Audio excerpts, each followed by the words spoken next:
Joe, when you were a financial planner, how common was it that you were working with clients who were trying to manage finances, not just for themselves and their immediate family with their kids, but also their parents or their grandparents? It was incredibly common, like more common than you would think. I think we all worry about our parents as they get older.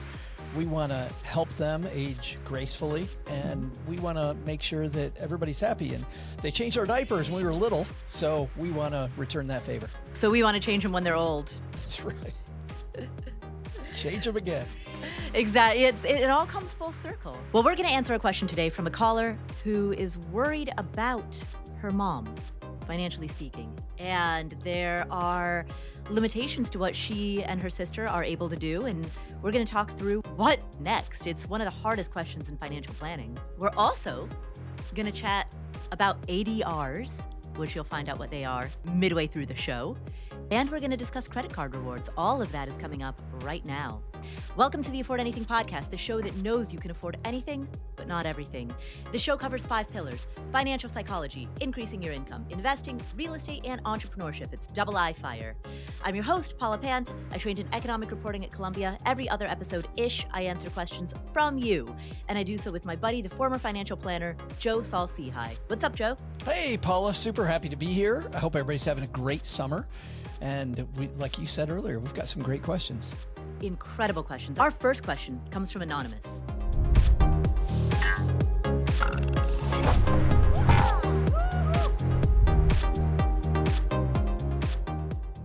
Hi, Paula and Joe. My mother has always lived outside her means, and she continues to do so. But now it's catching up to her, and my sister and I are really concerned about it. She and my stepdad bought a new house just 2 years ago because she had to have a larger garage, she wanted a pool, etc.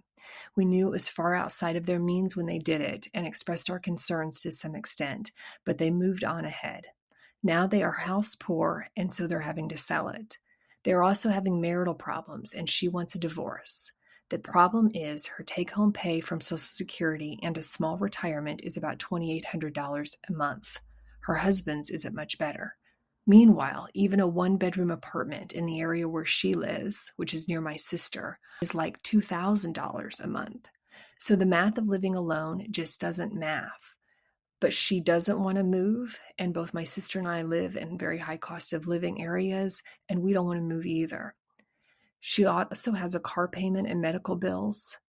Now in their mid-60s, they together have under $100,000 total in savings and no 401k or investments.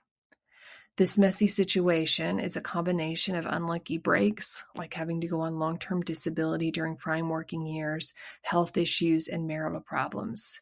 But living outside your means also catches up to you, and it's certainly caught up to them.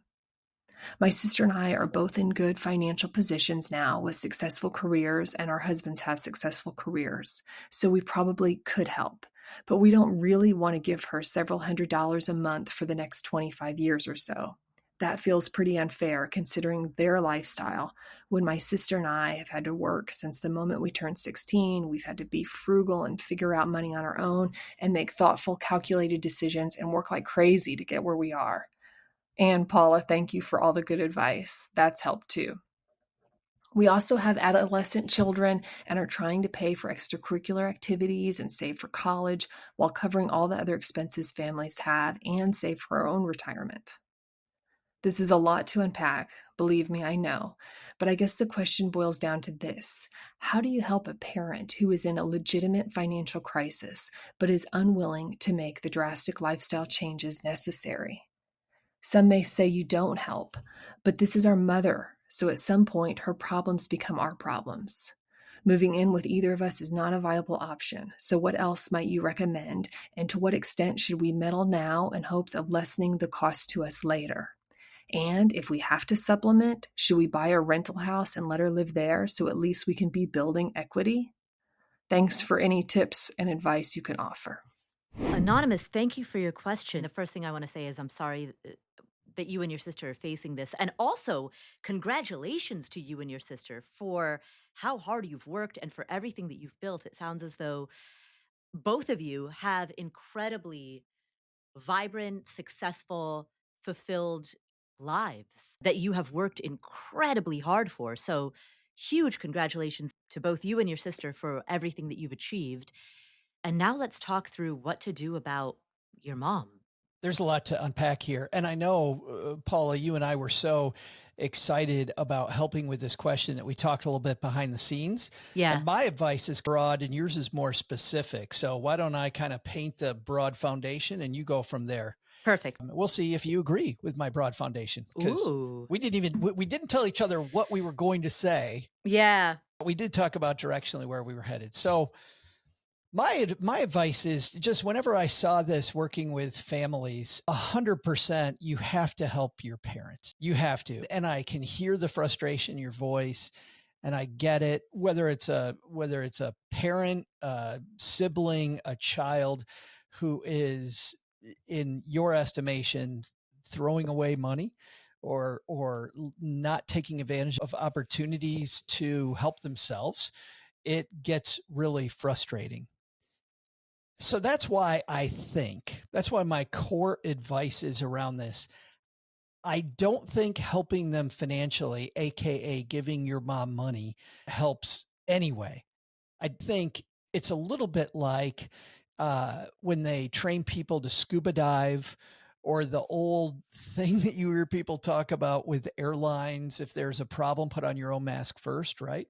Right. And when you're clearly in this sandwich situation where you have your financial security, your children's financial security, and your parents' financial security all together, you clearly are the sandwich. So the best way to help everybody is to make sure that you're okay. And then I think your kids rely on you because different than your mom, they don't have the opportunity, as much of an opportunity to be gainfully employed, bring as much money, they don't have as much life experience. So helping them is clearly number two. But that doesn't mean that you don't help mom. I think we think non-monetarily. So one thing that I like is not telling mom what to do. It is asking mom questions. But the best mentors I had, Paula, are the mentors that got me to bring out the solution myself. And I think the questions might be around just the hard math. Mom, what do you think you're going to do after your divorce? How do you think you're going to handle this? I'm Mhm. just worried about you and I want to know what your strategy would be. And not in a confrontational way, but in a I want to help and I'm curious. Mm. How does your strategy work? And I think that this might be an icebreaker, Paula, to help mom start thinking about the money because you can then dive into the way that I see it. Rent is $2,000. Only bring in X amount of money. Like, where do you think that difference is going to come from, mom? What's going to happen? And then helping mom figure it out. But mom is in charge and mom is leading the way. And you are a trusted advisor rather than where I feel like she's putting herself in as mom's savior. And I don't think you can be. You're advocating for the Socratic method, right? The Socratic method of asking probing questions such that the student uncovers the answer themselves. 100%. I think that's a place to start. It might not be where you end, but I think that's a place to start. I think when I heard her talk about buying a piece of real estate, maybe, but I feel like if you use this method, those decisions are in the future. Let's see what mom's really thinking first. And if mom hasn't thought about it, these questions for a lot of people tend to, when they start finally doing the math, they go, what am I going to do? How am I going to, how am I going to get this done? And then it also, mom shows her hand. I was hoping that you would help me. If mom says that, then that opens up a whole different discussion. Just fundamentally, I think that's where I begin this. Joe, as I hear you talk about talking in that manner, eh, I'm reminded of an interview that we did some point in 2024. It might have been in 2023 with Charles Duhigg. He's a Pulitzer Prize winning author. Super Yeah, super connectors. connectors, exactly. So much of what you talk about, Joe, reminds me of our interview with him. So I will drop that link in the show notes. Oh, anonymous, we never gave you a name. We'll do that next. Wait, what? Yeah. If you do follow the Socratic approach, I would recommend listening to the interview with Charles Duhigg first or checking out his book, Super Communicators. It is very much about how to have these types of hard conversations in a manner that's non-threatening, approaching something in a way that's inquisitive rather than prosecutorial. Before we discard this important discussion to do the not very important discussion about what her name is, Yeah. I have another resource, which is our mutual friend Cameron Huddleston wrote a book a few years ago, which I think Communicating with Parents is a really good book. It's called Mom and Dad, We Need to Talk. Yeah. It's just a lot of this is how you talk to a parent in a way that will not shut them down. We also interviewed her. We'll put that link in the show notes as well. All right, now on to the important thing, the name. Wait, yeah. Wait, can I actually, before we give her a name, can I piggyback, Joe, off of what you said and suggest one other way that they can have this conversation? Paula, it's your show. You can do whatever you want. So, the Socratic Method is one approach. A different approach would be to tell stories about a quote unquote friend. It could be a fictional friend, but tell stories about a friend that serve as a cautionary tale, right? And make those stories mirror the situation that your mom is facing. But by virtue of saying, you know what, hey, I've got this friend and her mom is in such and such a, and just describe something that is analogous to the situation that the mom is in, but describe it through the lens of this is something that's happening to your friend, right? And or if she hears a few of those stories, that can be the cautionary tale, right? It's very much like how children learn. Children learn by reading books, watching movies, like they hear these stories of fictional characters and there are moral lessons that are embedded within those stories. And those moral lessons then get adopted and applied to your own life. That's essentially what you're trying to do in the form of just casual storytelling about some friend that you have who is in some sort of a situation. And wouldn't it have been better for your friend if X and Y and Z were to have happened instead? I think that's a great way to approach the situation because I don't know. I feel like it just sounds like through the frustration I hear in her voice that they've probably tried to address this head on and it seems to, go nowhere. I know people in the Nepali community in which sometimes the parents have like certain expectations around what their kids are going to do. The adult children will be chafing about those expectations and they're trying to figure out how to communicate to their parents like, "Ah, we live in the United States, this is not how people here behave. How do you express that to your parent?" And the strategy that I have seen that works really well is that you gather a whole bunch of people for dinner. The adult kid, the kid in question is not present. So you gather a whole bunch of family members, but the adult kid in question is not present. And then the other extended family members will say, "Hey, did you hear about so and so? Goodness, that's so cringe. They still Oh have that, my God. right?" So passive aggressive. Yeah. And so they'll gossip about somebody else and be like, "Can you believe they're doing that? It's so cringe. They haven't let go of that village mentality." And so they'll have this entire gossip session about somebody else, but they'll do so when the adult child in question is not in the room. So it doesn't even look like it was a setup because that person isn't even there. And by virtue of doing that, it's a way of imparting the idea to the parents that, like, these are the new rules of the road and these are the new expectations. I'm exhausted just hearing that story. Just the setup that goes into that. Yeah. And if the relative gets it wrong, like they accidentally get it wrong, and then the parent finds out some way, then the ramifications get even worse. Yeah, but it's hard to navigate parent. I mean, So hard. and in that case, that's a different case because that's a case of parental expectations around how an adult child will behave. And it's also a chafing of cultural expectations between one culture, the people that moved to the United States, and a different culture. Yeah, exactly. Exactly. But that's how that situation is handled. It isn't just the adult child telling stories that are cautionary tales. It's also roping in the whole extended family to tell stories that really that serve that cautionary tale function. It takes a village. Yes, exactly. It takes a village to lose the village mentality. All right, that's my foundation, Paul. That was my advice, but you have more specific stuff you thought of. I do, but But we do need a name. I can't believe it. We might have forgotten to give Anonymous a name. What do we do? You can't go nameless. Yeah, Imagine. seriously. Ooh. Oh, you got one? You can't go nameless. No, you know what? That's not a nice name. I was going to say, so I just watched a movie. I saw the movie How to Train Your Dragon, and the name of the dragon is Toothless. So I was going to say you can't go nameless, but you can go toothless. But who wants to be named Toothless? That's not a nice name.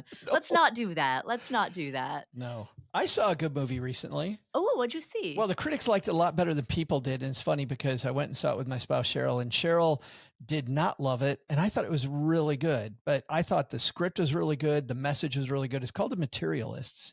And it is about how bad dating culture is in the United States right now.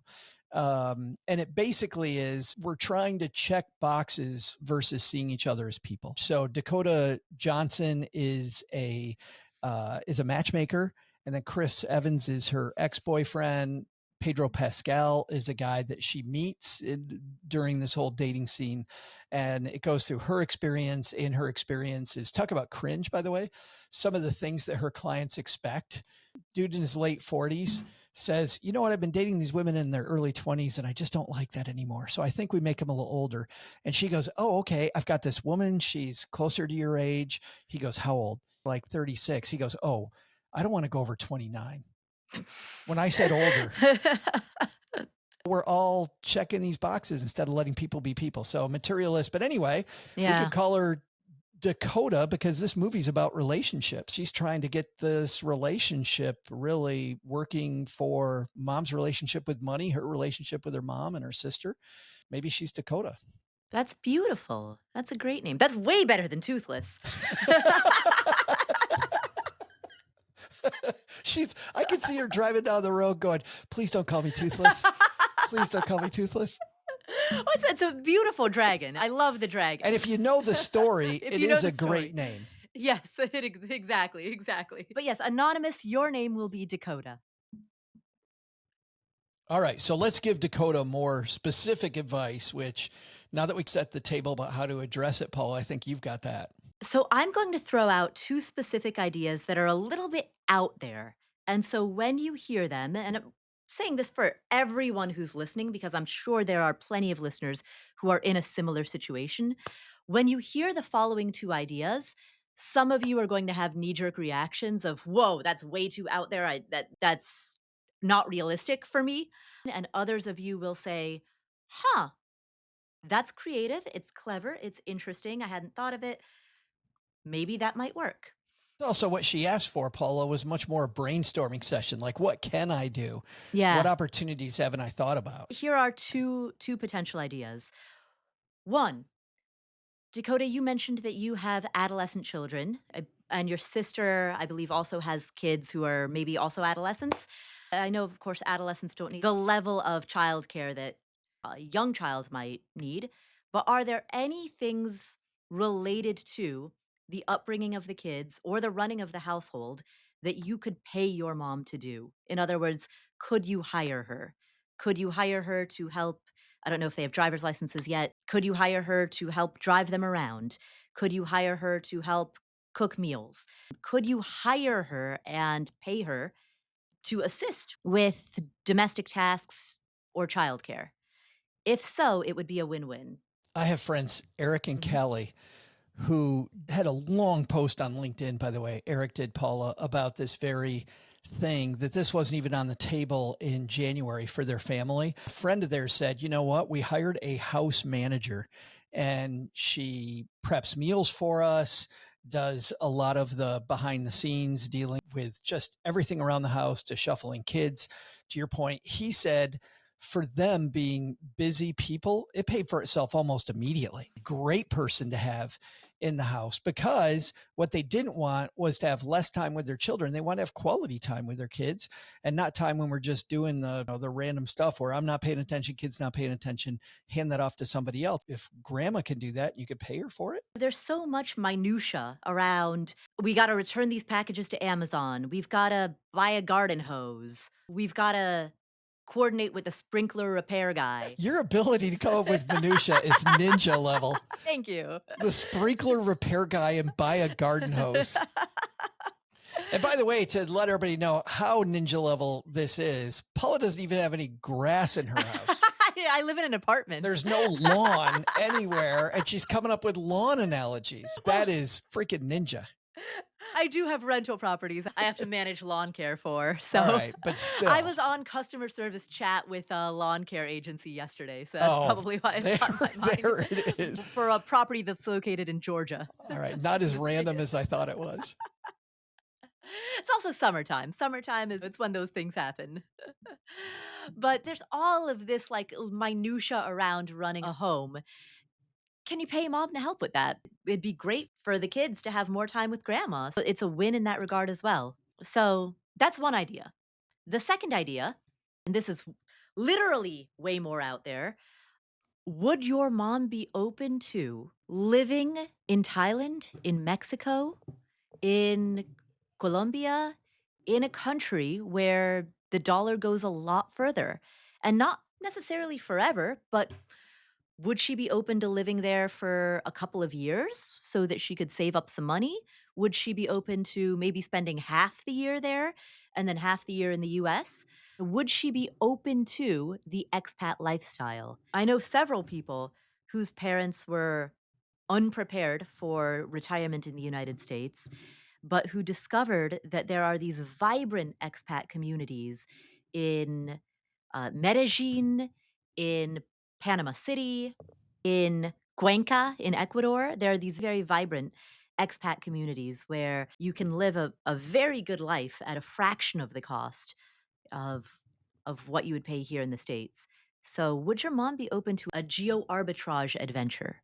The big thing that I worry about is just making sure that mom has community while she's there. When I see people move away from a community, often the mistake they make is they don't plug into the new community. So helping mom get acclimated, find friends, find groups to belong to, I think is a big important step in that process. And that's why I highlight specifically Medellin or Cuenca. Like these are places where there are American expat communities, because when you go to a place like that, frankly, it's easiest to become friends with other Americans or other Westerners.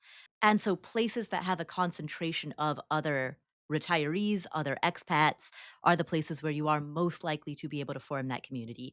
And part of the reason that I highlight Panama, Colombia, Ecuador is because there's no time zone change, right? You're still in the Western Hemisphere. And so in terms of coordinating with family that's in the United States, like you're still in Western Hemisphere time zone. There are plenty of great places that you could live with great expat communities in Bali, in Thailand, across Southeast Asia as well. I would encourage you to do that. Medical care in particular is amazing in Thailand. Medical care in Turkey is amazing. The time zone change is a bit difficult, so you have to weigh that into your decision, but the lifestyle there and the cost of that life is just such an opportunity. And that is why so many people from the United States choose to retire there. And it turns retirement into an exciting adventure as well. And when you don't have a ton of money, you think that your opportunities are limited for adventure, and they don't have to be.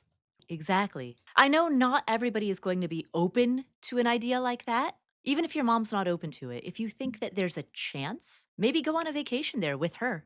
Because oftentimes, if we haven't seen a place directly, we can be a little bit more closed off to the idea. And sometimes being there, that proximity, that seeing it with your own eyes, that changes minds and hearts. Those are my two specific ideas: hiring your mom or geo arbitrage. But Joe, I like your broader ideas. Your broader idea of the Socratic method, or my suggestion of the passive aggressive method. Yeah, I got to say, Socrates liked it when I gave him that idea too. Case Sock, as we call him. Thank you, Dakota, for the question. Please call us back with an update. Let us know how this shapes out.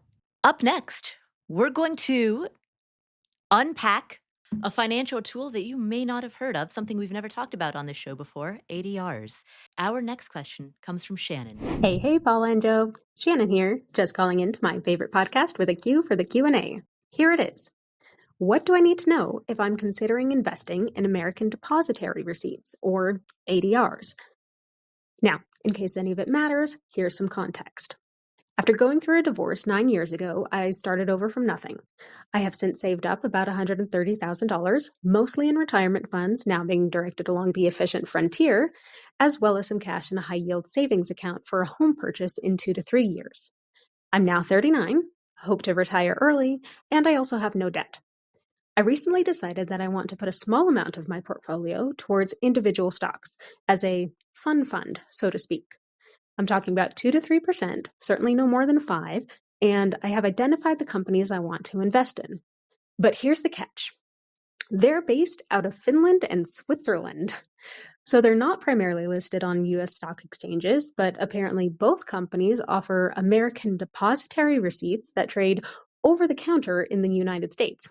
I may not have started listening to Afford Anything until late 2020, but when I did, I started from the very beginning and binged every episode, and I don't remember ever hearing about ADRs. So that brings me to my question today, and the hope that you two can shed some light on whatever this is, and that it might be helpful to someone else too. Cheers. Shannon, thank you for the question. And thank you for calling us your favorite podcast. I'm honored. I'm flattered. Joe, I feel like Ta-da! we should take a bow. Thank you very much. I'm very honored. And I'm also happy that she is expanding the repertoire of things that we talk about. Yeah, exactly. This show has been on the air since 2016. It's hard to find something we haven't covered. It is. Which means that this should be, Paula, obscure. And what's funny is it isn't. And the good news, Shannon, it's actually pretty straightforward. So you ready, Paula? Let's do it. All right. When you buy a stock overseas and it's listed on another exchange, like maybe Frankfurt or let's take Tokyo Exchange, Hong Kong, and they don't offer it first in the United States, it is exactly, Shannon, what you're saying, an ADR. So an ADR is just almost like, Paula, think about it as a placeholder. I want to buy the stock on my local exchange, but it's offered on a different exchange. So this is meant to be shares, receipts for shares. That's American Depository Receipts for shares that are actually listed somewhere else. So I get the receipt, means I actually have claim to these shares, even though I'm buying it on a different exchange than they're offered on. By the way, back in the old days, there used to be some arbitrage opportunities here. You could look at it on the German exchange where it's listed, or she said one of these was a Scandinavian company.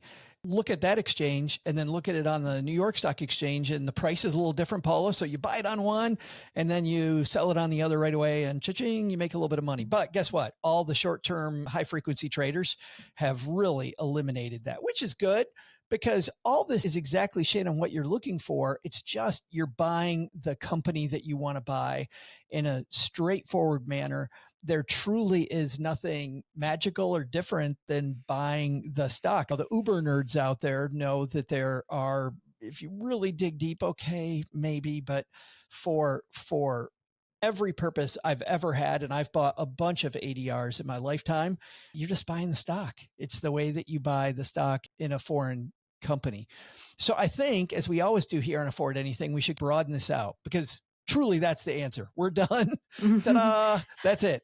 But I think that a few things I want to point out for everybody else. Number one, Shannon, I love the fact that you said 3 to 5% of my portfolio is play money.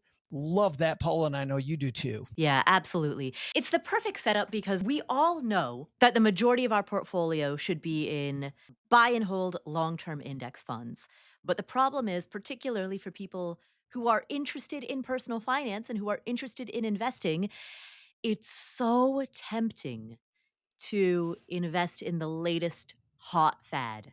It's so tempting.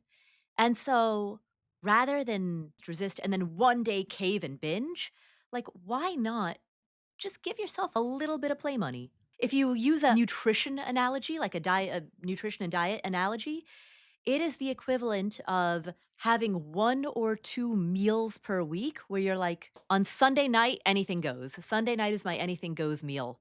But the other 6 days of the week, I'm going to eat really healthy. But on Sunday, all bets are off. right? Yeah, there's a lot of healthy things, whether we're talking about the meal or the stock. With the meal, we're getting something that we enjoy. We're not overindulging because we're limiting it to one meal. We're having fun, but we're saying, you know what? I want to be healthy and have fun forever. So if I can have the cool meal once a week, that's fantastic. Individual stocks, I think there's a lot of behavioral lessons. The number of lessons I've learned, I'm like, why didn't I look at the number of shares that have been shorted before I did this? Or why didn't I look at free cash flow before I bought that stock? I learned so much just by having skin in the game that I really like it. But limiting it, Shannon, I think is pretty badass. The second thing, though, whenever you deal with an international company, what you got to watch out for is that if you're a company, you mentioned a Scandinavian company, so let's go there. If you're in Scandinavia, and you are investing in a Scandinavian company, it's pretty straightforward. The stock does well, my money goes up. But right now, the dollar has been falling very quickly. Companies can make money for local investors, and a U.S. investor will lose money because we're buying it with dollars. There also is the exchange rate game that we got to keep in mind whenever we invest internationally. Right. The dollar is currently having its worst year since 1973. I happen to know that stat off the top of my head. I told you, I said it earlier, ninja. Just look at this. Sprinkler systems, dollars, ninja. I remember that off the top of my head because somebody took that headline and posted a comment on social media where they just said, me too. And I wasn't even born yet. Hey, bell bottoms went out and then they came back, right? Bell bottoms were in 73 and then they came back later. So the dollar will be back. We know the dollar will be back. And that's going to also affect your shares. If the dollar bill goes in other directions, you'll find stocks go up and down internationally based on that as well. So just keep that in mind. You're like, hey, this company had record profits. Why am I losing money? It also is because you're buying it in a foreign currency. So remember those. But that's what an ADR is. Very straightforward, Paula. You're just taking an international thing. You're buying it domestically. Now you own the stock. I'll say one other thing. I know there are a lot of great companies that are listed on foreign exchanges. There are also a lot of great companies that start in other countries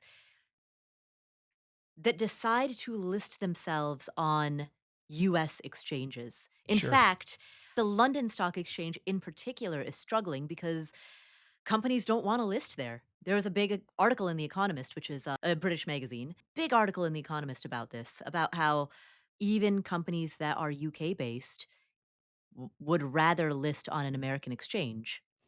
Yeah, the world in ADRs is changing, and it's changed significantly over the time that you've had the Afford Anything podcast, where there are definitely fewer of them for that very reason, as we become daily more of a global economy, just very, very quickly becoming a global economy.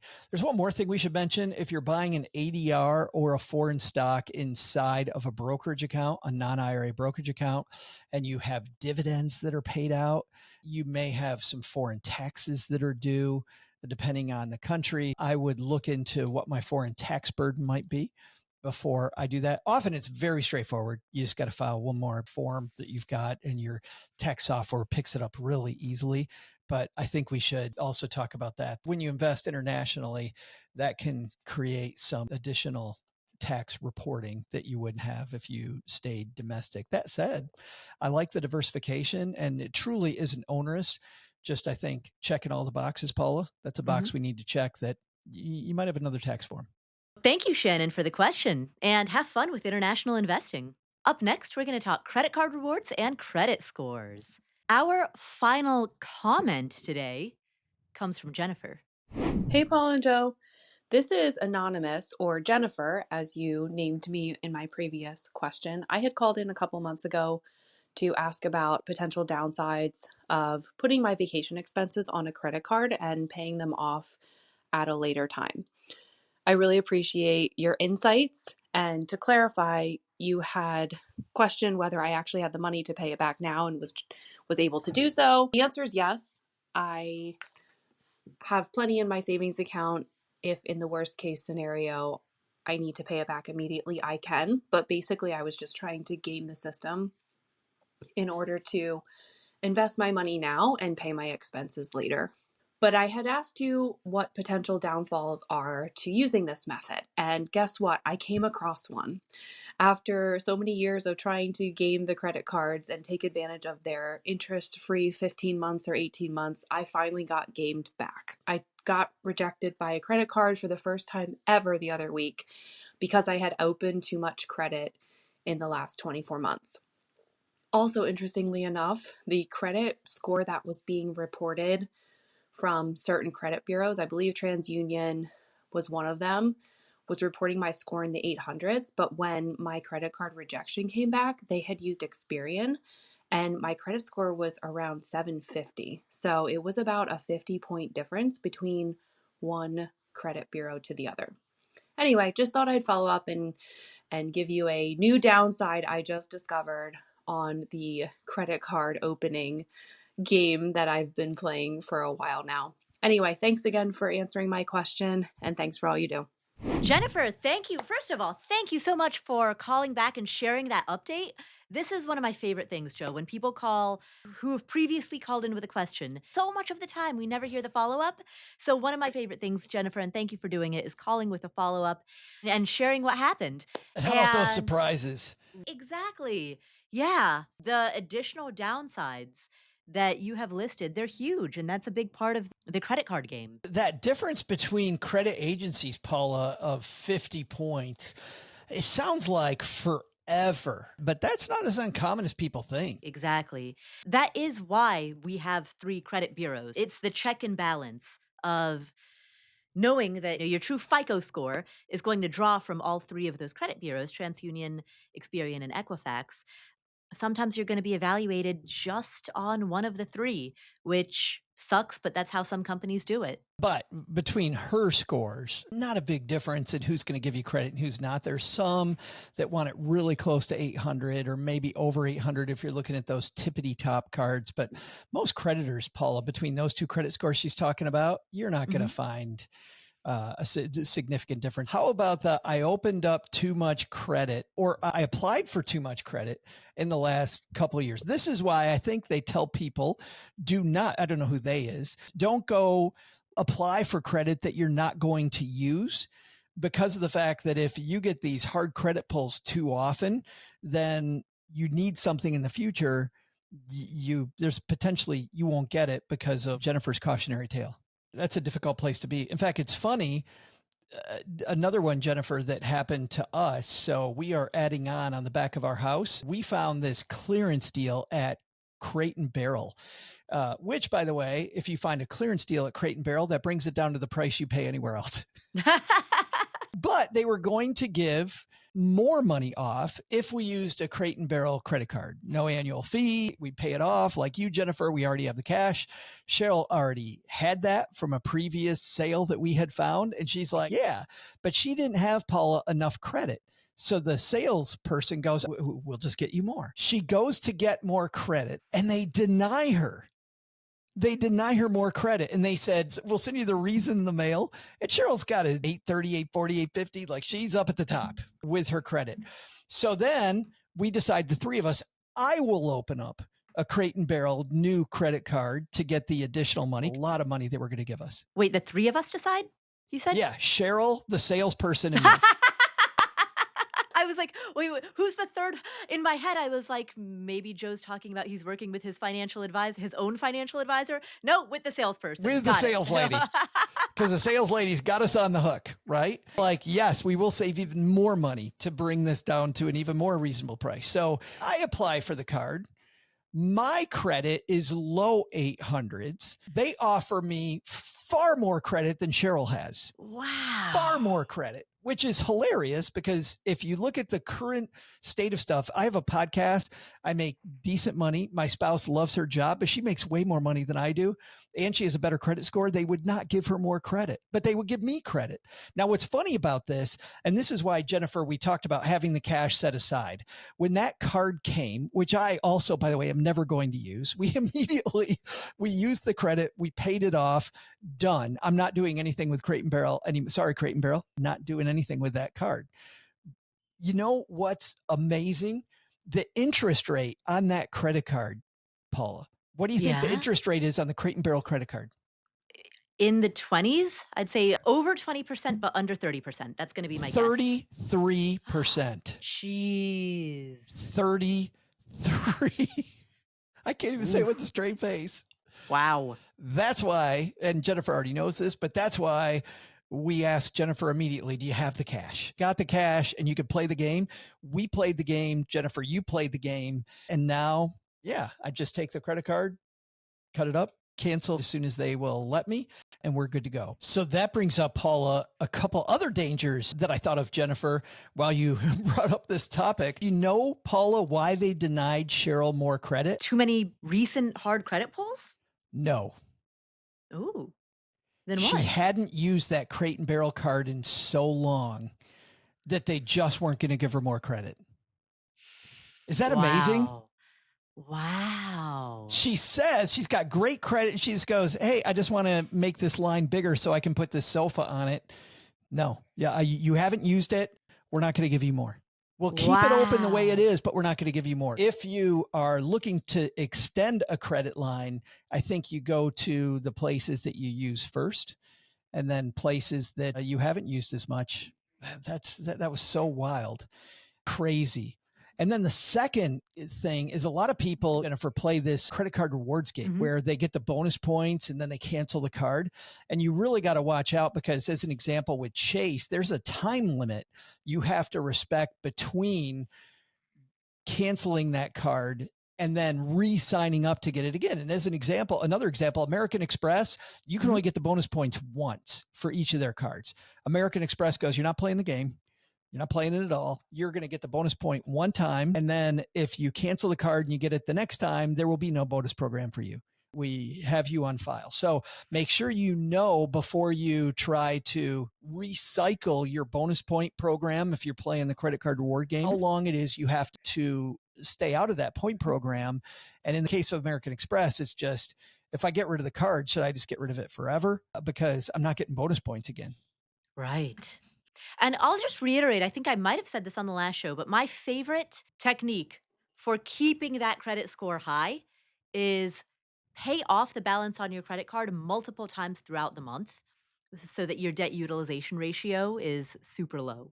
I used to do that very regularly. These days I forget, and then I'll see my and I'm like, if I pay this off weekly, my debt utilization ratio is going to be really, really low, and that keeps the credit score high. It also keeps you on top of your game when it comes to what you're spending. So it's a win-win. The first part of that I had verified by an industry insider, George, who works with Barclays. I just did this media tour with Barclays and General Motors around summer travel, which was fun. By the way, 25 interviews in 5 hours. Wow. Oh my goodness. It was fun. They were all these news stations that I was on, but in one of the rare breaks we had, George from Barclays told me, he was the contact there, said, well, the trick is exactly, Paula, what you said. Just pay it off as quickly as you can. Utilization low, because it's not the date that you pay it that they're going to check your utilization. They have their own date. So if you're paying it off on the 25th and they check it on the 20th, even if you pay it off every month, you might have less available credit than if you were paying it off several times. Every month, you might show a lot less credit than you truly have on average in a month, just based on the fact that you're paying it off every month on a different date than they check.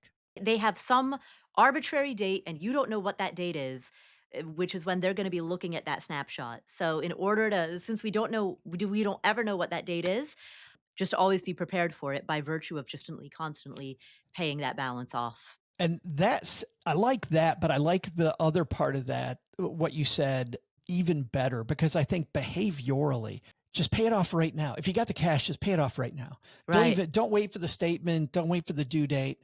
Just do it. Pay it immediately. And behaviorally, I think one less thing on your plate, the comfort that it gives you, the sense of security, the extra credit that you have. There's so many behavioral wins there. Extra credit. It's like homework.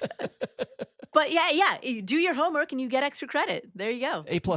By virtue of doing that, you essentially turn a credit card into a de facto debit card, but with additional protections and additional rewards. It's a wonderful system if you can keep up with it. Exactly. You could do once a week, twice a week, and just make it like Sunday and Wednesday routine. And I literally now, Paul, I don't even do that. You know what I do? The second I spend the money on the credit card, I pay it. But the charge is pending for a little while. There's usually a 24, 48-hour lag when the charge is pending versus when it goes on the actual statement. They'll still give me the money as a credit. They give me the money. Let's say it's a $350 charge. I get a $350 credit plus $350 and then zero it out. For me, I spend it and I go pay that amount of money. And it's easy. I sit in the parking lot of the place. If I'm out shopping, if I'm online, I just jump over to the site and it's part of the transaction for me now. If you're at a cafe, you get a coffee and a croissant. Do you pay that? Those little things where I just take it out for the $5, $10 deal. Yeah. Those wait until the statement date. That one at the end of the month, I'm like, oh, I got this random $50 on here. But you know what? If I'm worried enough about my credit score where the $50 is going to matter, I certainly have a problem. To be fair, when I was younger and I needed credit more than I do now, and I need to make sure my credit was pristine more than I do now, that $50 might matter. At this stage of the game for me, I can afford to wait. I think the technical term for that, if I did the $5 croissant and coffee or heck, $10 croissant and coffee, and I paid it off right away, I think the scientific term for that is anal retentive. I think it's what the scientists call it today. On that note, Jennifer, thank you so much for calling in and giving us that update. What a great conversation. Joe, where can people find you if they'd like to hear more of your not anal retentive financial habits? You know what? Just recently for Independence Day, we had a great roundtable where we talked about having a financial revolution. Ooh. Like we just need to get our stuff together. So we talk financial revolution with frequent contributor Jesse Kramer, Dorothea Kelly, our badass friend from Detroit. She's a fantastic creator. And get this, Paula, got the guy who's on your podcast and my podcast every week, but you never hear him behind the microphone on this one, Steve Stewart. Nice. Because we're talking about debt. Steve has so much that he can offer when it comes to budgeting and debt. I thought you were going to say, because we're talking about debt. No, Steve has so much debt. So much. If there's a guy with debt. You want to talk debt. Steve's got so much debt. For people that don't know Steve, he is Mr. Anti-Debt, like way more. Anyway, that's a great one. Monday, Wednesday, Friday, Stacking Benjamins, wherever you're listening to us now. Yes. Did Steve play for me in the trivia? Or was that No, Dorothea did. Ah. Yeah. And I won't tell you whether she won for you or not, but let's just say she didn't. Oh. I know.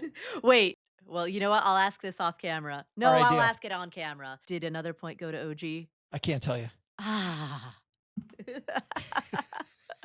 For those of you wondering what we're talking about, there's a year-long trivia contest, and there's one particular contestant who has just amassed all of the points. Just this year, he's killing us, Paula. Right? He's killing us. Absolute runaway winner. Like, we're midway through the year, and it's becoming difficult for any contestant to catch up, even in the next 6 months. But you know what's wild, Paula? Frequent contributor Doc G from Earn and Invest, our friend Doc G, has played on behalf of OG 3 times this year, and he's gotten 3 points for OG, which is not Doc G for people that don't follow our show. He sucks at trivia, but he's lighting it up this year, and he's putting OG even further ahead. So, yeah. Not great. Meanwhile, Jesse and I have formed the coalition to defeat OG. I think we all have. I think Doug and I have too. I think it's everybody against OG, and that train can't be stopped. And yet he still keeps winning. It's so annoying. Anyway, fun stuff on Fridays. Yeah, it's a lot of fun. Thank you, Joe, for joining the show. And thanks to all of you for being part of the Afforder community. If you enjoyed today's episode, please do 3 things. First and foremost, share this with your friends, family, neighbors, colleagues, cousins, parents, grandparents. Grandparents' cousins. Yeah, grandparents. The sprinkler repair guy. Share it with a person who sells you a garden hose. Your mom who lives in Ecuador's friends. Yes, the sales lady at Crate and Barrel.